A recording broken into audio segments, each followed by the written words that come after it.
Bawat mag-aaral ay may kwento. At bawat isa ay may karapatang mapagbilang. Sa mundo ng edukasyon, ang pagtuturo ay hindi lamang tungkol sa aralin, kundi tungkol sa malasakit, pasensya, at tunay na pag-unawa.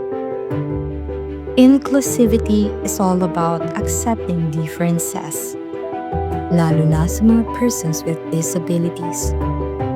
It is about making a safe space and an environment full of respect, love, and acceptance.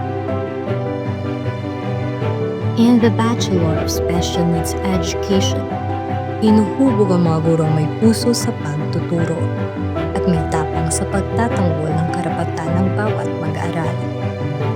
We, the Society of Educators Nurturing Special Education, we are advocates of inclusive and meaningful education. Dahil kapag sama-sama, walang naiiwan at mas nagiging makabuluhan ang edukasyon para sa lahat.